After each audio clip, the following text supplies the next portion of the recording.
Assalamualaikum warahmatullahi wabarakatuh.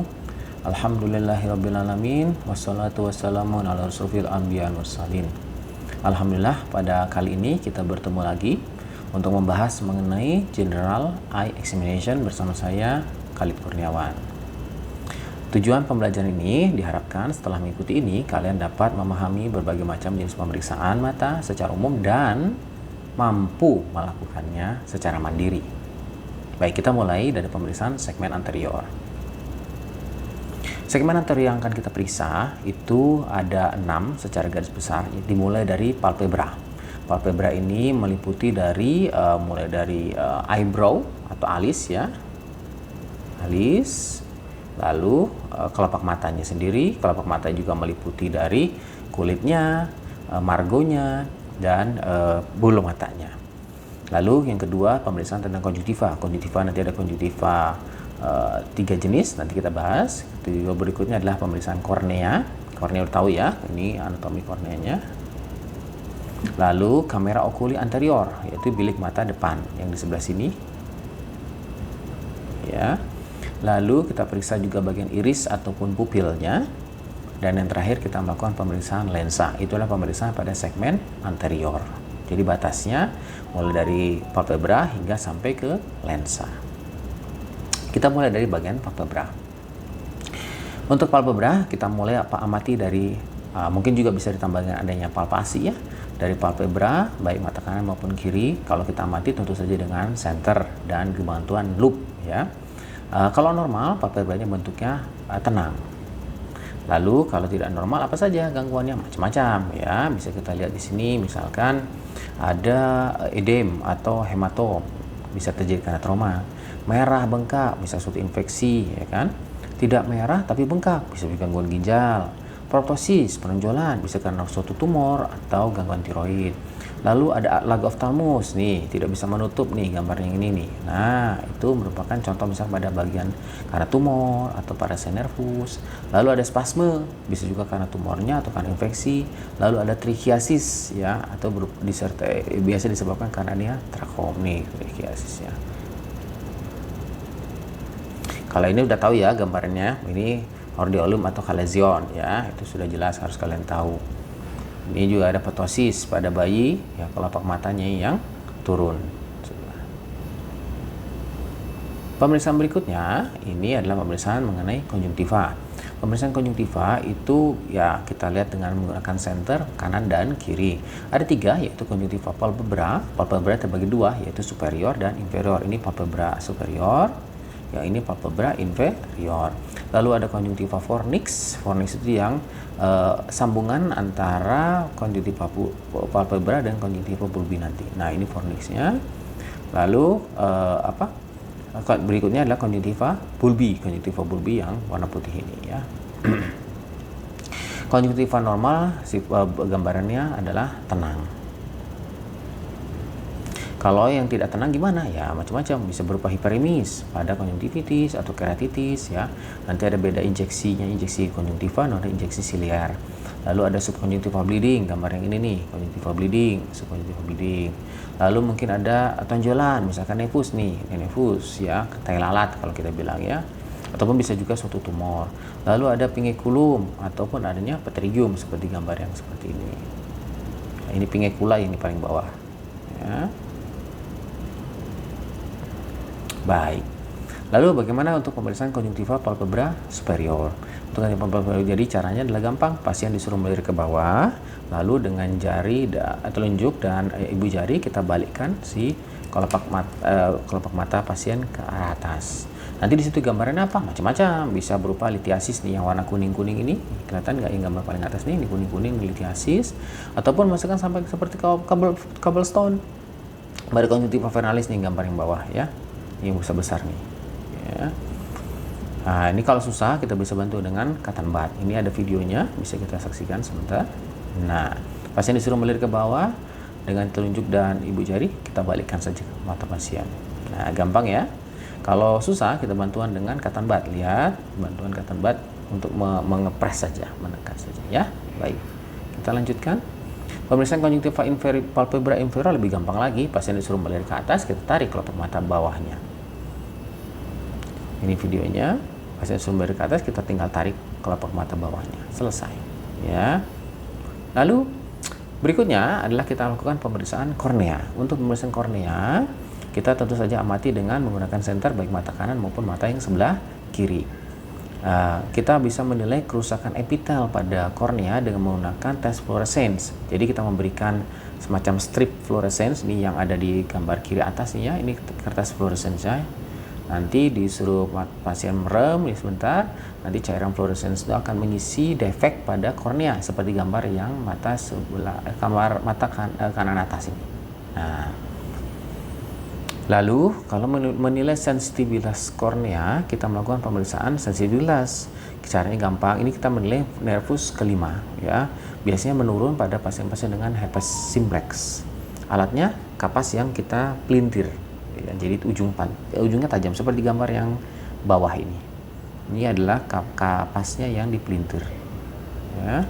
Caranya adalah ini videonya. Pasien disuruh melirik ke atas. Ya, dengan gentle kita akan menyentuhkan si ujung tadi dengan ke kelopak matanya. Ke kornea matanya. Bagus bila sensitivitas bagus bila ketika ditentukan dia langsung berkedip. Tapi lambat atau terjadi kelainan pada sensitivitas yang rendah itu terjadi pada ketika kita sentuhkan dia lambat untuk berkedipnya. Baik, ini sudah tadi. Kalau kelainan kornea apa saja? Kelainan kornea tentu saja macam-macam, bisa berupa yang paling jelas terlihat yang tentu saja ada ulkus ya, atau ulkus kornea ini yang gambar yang bawah. Atau yang atas itu ada sikatrik ya, sikatrik kornea. Ini putihnya sikatrik korneanya. Ini juga ini yang warna bulat ini sikatrik korneanya. Bukan yang cahaya ini ya, ini mah cahaya untuk lampu ya, bukan. Lalu mungkin karena ada yang ruptur atau trauma, ini seperti kanan bawah.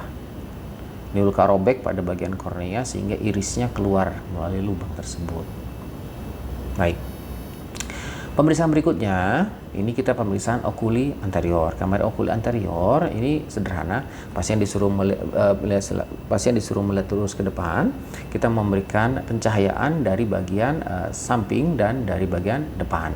Kita akan menilai kedalaman serta isi dari bilik mata depan tersebut. Kedalaman kalau normal ya sekitar 2,5 mm dan isinya yang jernih, tidak terlihat apapun ya. Lalu kalau bilik mata depan itu dibentuk oleh akhir dari si kornea ya ini dan oleh iris, sudut irisnya.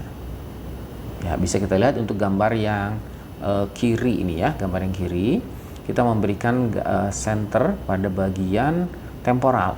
Ini mata yang sebelah kiri pasien. Kita memberikan center pada bagian temporal atau dekat telinga maksudnya ya, dari sini kita center arahkan ke sana. Kita bisa melihat bahwa ini terlihat seluruh daerahnya. Ini terlihat seluruh daerahnya ya. Tidak ada apapun ya, tidak ada bayangan apapun. Di sini bagus terutama ya. Ini menandakan sudutnya menandakan cewaannya sedang ataupun dalam. Sedangkan kalau pada bagian mata yang ini sebelahnya, kita lihat gambar yang sebelah kanannya, ini tetap mata kiri pasien ya. Kita lihat dari center dari tepinya, bagian tepi temporal, kita bisa melihat di sini ada semacam bayangan nih yang di sebelah sini yang saya warnai merah, kelihatan nggak nih ya? Nah, ini shadow bayangannya menandakan bahwa sudutnya itu sempit. Kelihatan ya? Baik, kita lanjut. Kalau kelainan kamera okuli anterior apa saja COA? Yaitu misalkan dangkal terutama pada pasien glaukoma misalkan, atau tidak jernih, isinya tidak jernih, misalkan terdapat hipopion ataupun terdapat darah. Kalau hipopion warnanya kekuning-kuningan yaitu. Terus kalau untuk yang darah tentu saja warna merah seperti ini. Nih kelihatan kan? Ini adanya berada di dalam COA. COA itu bilik mata depan. Jangan sampai salah ya, ini bukan di depan tapi di belakang dari kornea kita. Tapi di depan dari iris sehingga berada di tengah-tengah. Dia mengendap ke bagian bawah. Oke, kita lanjut ke iris dan pupil. Pemeriksaan iris dengan pupil tetap saja menggunakan senter untuk kedua mata ya. Kalau yang normal, kalian sudah tahu tentu saja bentuknya pupil itu bulat, diameter 3-4, refleks cahayanya bagus, refleks cahaya direct maupun indirectnya. Untuk pada glaukoma akut, pupil biasanya mid dilatasi agak melebar. Terus kalau untuk penyakit uveitis itu bisa terjadi bentuknya tidak bulat tapi malah lonjong-lonjong. Kenapa? Sudah terjadi sinikia atau perlengketan antara si iris dengan si lensa mata, ataupun kadang-kadang perlengketan antara iris dengan si bagian kornea. Cara pemeriksaannya, ini pemeriksaan untuk mengenai refleks pupil yang pentingnya. Refleks pupil ada dua, yaitu direct dan indirect. Pertama kita siapkan center dulu ya. Lalu untuk pemeriksaannya, biasanya ruangan kita akan redupkan sedikit supaya bisa mudah terlihatnya. Untuk contoh kita akan memeriksa refleks pupil mata yang sebelah kanan. Ini saya tunjuk kanan, tapi kalau di video mungkin gambarnya kiri ya.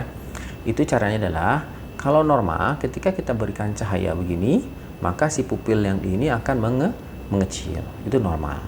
Itu disebutkan refleks direct. Lalu kalau kita mau melihat refleks indirect pada mata yang sebelah sini, yang kita senterin adalah mata yang sebelahnya, mata yang sebelah kiri ini. Ya, kalau di video itu mungkin di mata kanan, tapi saya ini sebenarnya menyentuh mata kiri.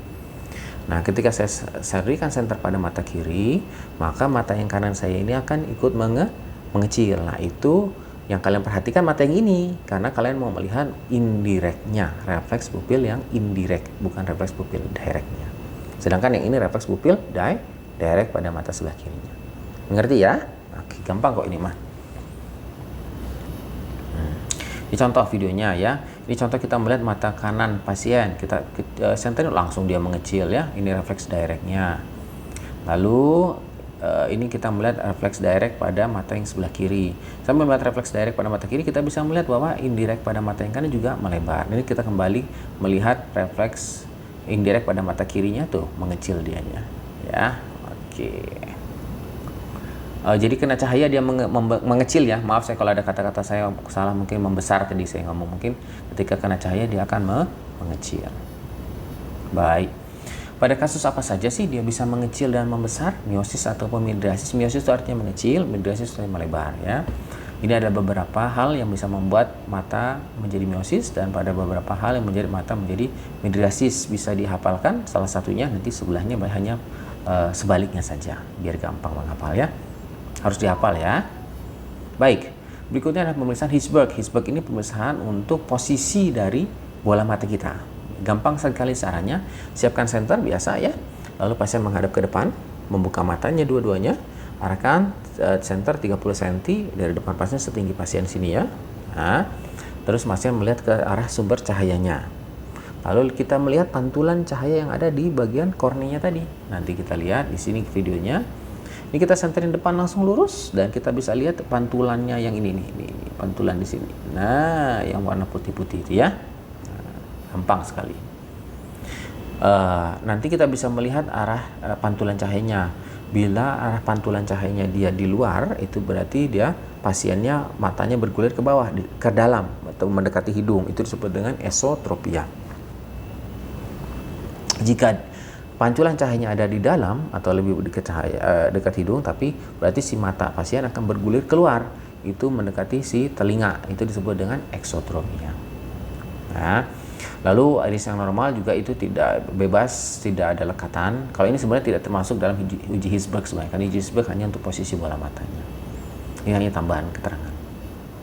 Baik, kita bisa lihat pada gambar yang sebelah kiri dulu ya. Ini adalah mata yang A, ini adalah gambaran mata yang normal. Ini mata yang normal ya, dimana titik cahayanya itu berada tepat di tengah. Untuk gambar yang B yang di bawahnya, ini terlihat bahwa si titiknya berada lebih ke arah si bola matanya bergulir ke arah dalam. Itu disebut dengan esotropia. Nanti yang berikutnya C lebih ke dalam lagi, yang D lebih ke dalam lagi. Dan dari sini kita bisa menilai berapa derajat si esotropianya. Nah, di sini lihat yang B ini sekitar 15 derajat, yang C 30 derajat, yang D ini sekitar 45 derajat. Gambar yang kanan atas ini gambar mata anak dengan esotropia. Gambar kanan bawah ini menunjukkan gambaran eksotropia. Jangan sampai salah kebalik eso dan ekso ya. Baik. Pemeriksaan terakhirnya untuk di mata itu berupa lensa mata.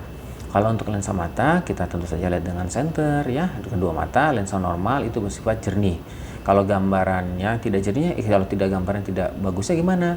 Ya, bisa karena lensa keruh, contoh pada lensa katarak. Ini contoh pada gambar yang di belakang, kelihatan ya, lensa kataraknya putih banget dia. Ini udah atur nih ya. Lalu atau mungkin malah tidak ada lensanya, ya, afakia namanya. Atau mungkin ada yang lensa buatan, lensa tanam seperti contoh kanan bawah ini berupa contoh dari lensa tanam yang sudah ditanamkan ke dalam bola mata pada saat pasca operasi katarak. Atau mungkin subluxasi lensa. Subluxasi lensa itu pada trauma atau sindrom Marfan. Baik, ada yang disebut dengan shadow test. Nah, untuk shadow test ini kita menilai jenis kataraknya. Pertama, siapkan senter, lalu sinarkan senter ke arah pupil dengan membentuk sudut 45 derajat dari bayangan iris. Nanti dari bayangan iris pada lensa yang keruh. Lalu kalau katarak imatur, maka shadow testnya positif. Jadi kita bisa melihat ada bayangan iris pada lensanya. Ini kita bisa lihat di sini nih. Ini yang seperti ini. Nah, ini adalah bayangannya yang hitam ini. Nah, ini pada lensa yang imatur. Kalau pada yang matur, itu shadow testnya tidak ada. Baik. Berikutnya, di luar dari pemeriksaan segmen anterior, kita lakukan pemeriksaan tekanan bola mata, tapi hanya palpasi ya, tidak menggunakan alat, hanya menggunakan jari. Ini caranya gampang. Ini kita melakukan pemeriksaannya bersifat semi kuantitatif, jadi tidak ada nilainya ya. Hanya N normal, N plus tinggi atau N min. Ya, caranya pasien disuruh melihat ke bawah, melirik ke bawah, tapi kepalanya diam, tidak perlu sampai ke bawah ya, diam saja, hanya matanya melirik ke bawah. Lalu kita palpasi dengan telunjuk kanan maupun telunjuk kiri. Rasakan tekanan intraokulernya. Normal jika tekanan sama seperti pipi yang ditekan dengan lidah dari dalam. Betul? Untuk membandingkannya ya. Jika kurang dari itu disebut N min, kalau pas N lebih disebut dengan N plus. Itu terjadi misalkan pada pasien-pasien glaukoma. Ini adalah contoh videonya. Contoh videonya bisa kita lihat, pasien disuruh melirik ke bawah, lalu kita tekan di tekanan pada kelopak matanya. Kita bandingkan kiri dan sebelah kanannya. Kalau yang N plus itu biasanya kita bandingkan dengan si dahi. Itu kan keras ya, nah itu N plus biasanya. Baik, ini sudah. Baik.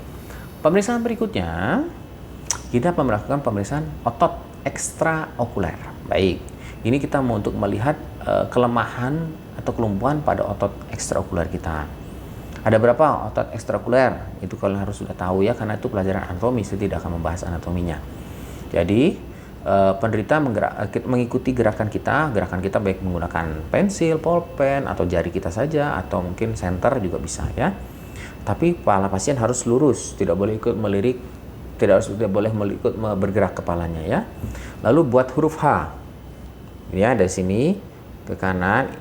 Kalau di video mungkin ke kiri ya, tapi saya ini kanannya ke kanan dulu, ke kanan, lalu ke kanan atas, ke kanan bawah, terus ke tengah lagi ke kiri, terus ke kiri atas, ke kiri bawah, kembali ke tengah, lalu mendekatkan si pensil atau pulpen kita ke arah hidung. Nah, gitu ya. Itu untuk menilai tes kemampuan konvergensi. Baik, ini pemeriksaan ekstraokulernya tadi yang saya ceritakan, hurufnya H ya, ke kanan, ke atas, baru ke bawah, kembali lagi ke kiri, baru ke atas, baru ke bawah. Kenapa sih harus seperti huruf H? Karena ada yang disebut dengan anatomical action, ada yang disebut dengan clinical testing. Ini adalah dua hal yang berbeda. Kalau yang samanya hanya pada LR dan MR. Apa tuh? LR itu adalah lateral rectus, MR adalah medial rectus. Jadi kalau lateral rectus itu menggerakkan bola mata kita ke arah lateral, ke dekat telinga, ke arah telinga. Kalau medial rectus menggerakkan mata kita ke arah medial, ya. Tapi ada yang disebut anatomical action. Anatomical action itu adalah kalau kita mau menggerakkan ke kanan bawah, atau ke luar bawah, maka SO yang berperan superior oblique. Sebaliknya inferior oblique. Demikian. Sebenarnya untuk sebelah kalau ke medial atas itu superior rectus, sedangkan kalau ke kanan ke infero nasal itu inferior rectus. Nah, pada clinical testing kita tuh untuk mau menilai sebenarnya kelemahan ototnya itu ada di kelemahan otot yang mana. Oleh karena itu kita harus membentuk huruf H yang tadi, gitu ya. Jadi terutama untuk menghilangkan efek dari tarikan obliknya. Nah, jadi makanya untuk menilai inferior oblik, maka kita menggerakkan pensil kita atau pulpen kita tadi lurus dulu, itu untuk menghilangkan obliknya, lalu kita naik ke atas. Nah, itu adalah benar-benar kita menilai apakah inferior obliknya bagus atau tidak, gitu ya. Lalu kalau ke bawah kita menilai superior obliknya bagus atau tidak. Kelihatan bedanya ya pada gambar antara yang kiri ini dengan yang kanan. Yang kita pakai yang clinical testing yang sebelah kanan ini. Mengerti ya? Baik. Kalau untuk mendekatkan tadi, itu untuk menilai konvergensinya, kemampuan konvergensinya. Terus rumus kimia apa itu yang di bawah? Itu bukan rumus kimia, itu artinya dia dibantu atau diurus oleh nervus keberapa. Contoh, LR, lateral rectus 6, berarti diurus oleh nervus 6. CN itu antara cranial nervus 6. SO4, bukan sulfur ya, sulfit ya, bukan. Tapi superior oblik diurus oleh nervus 4. R3 itu artinya res lainnya, otot lainnya itu dibantu oleh nervus 3. Ini jembatan keledai, semoga jembatannya ingat, nggak cuma keledainya doang ya. Ini adalah gambaran pemeriksaannya, dilihat dari sisi pemeriksa ya. Iya.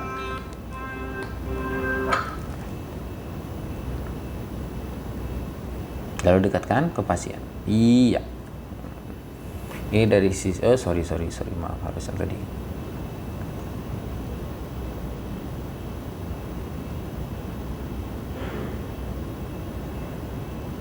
Mendekatkan ke matanya. Berikutnya adalah dari sisi yang kita periksa. Dari ke kanan ke atas. Ketika melihat ke bawah bisa kita bantu dengan membuka si kelopak matanya ya, supaya kelihatan pergerakannya atau gerakannya sama atau tidak antara kanan dan kirinya. Dekat. Iya.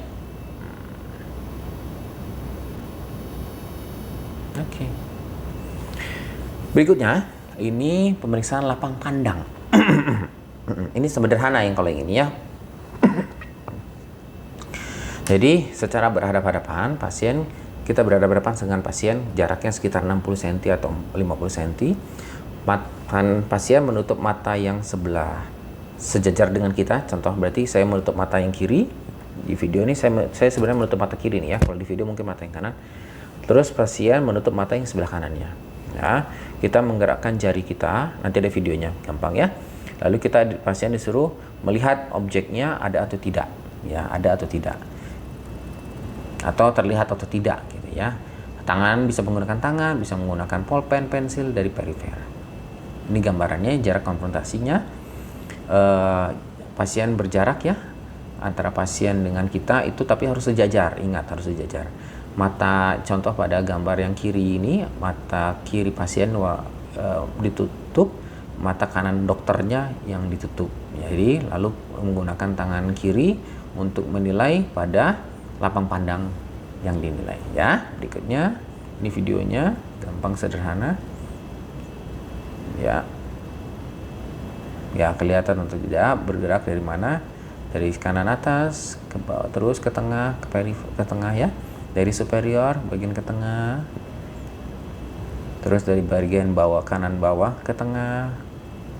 Dari bagian bawah ke tengah. Berikutnya untuk mata sebelahnya. Nah, perhatikan jarak antara jari kita itu adalah pertengahan antara badan kita dengan si badan pasien. Ingat ya, jadi bukan berada di dekat kita, tapi benar-benar ada di tengah. Itu harus diperhatikan, karena kalau tidak pasien akan kesulitan atau malah terlalu gampang melihat gambarnya.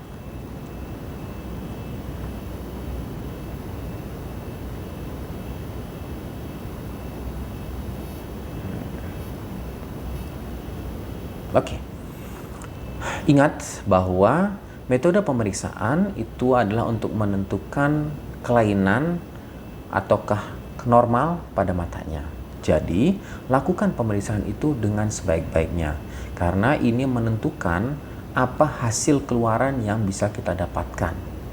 Ya, jadi terapi kita itu akan sangat bergantung pada penilaian kita, baik anamnesis, pemeriksaan fisik, pemeriksaan oftalmologisnya, itu akan menentukan, atau pemeriksaan tambahan nanti berikutnya, itu akan menentukan apa goal ataupun terapi yang akan kita berikan. Jadi, jangan sampai salah melakukan pemeriksaannya. Ya, demikian yang bisa saya sampaikan. Semoga bermanfaat. Lakukan secara mandiri. Kalau ada yang tidak diketahui, mohon ditanyakan. Jangan sampai kalian tidak bisa melakukannya sama sekali. Itu malah kalian akan merugikan baik diri kalian sendiri maupun si pasiennya. Ya, selamat melakukan laboratoriumnya, uji cobanya, mangga. Demikian bisa saya sampaikan. Mohon maaf bila ada kekurangan atau ada kesalahan, mungkin bisa nanti dikoreksi sama saya, ataupun kalau ada pertanyaan bisa kita ketika bertemu ya.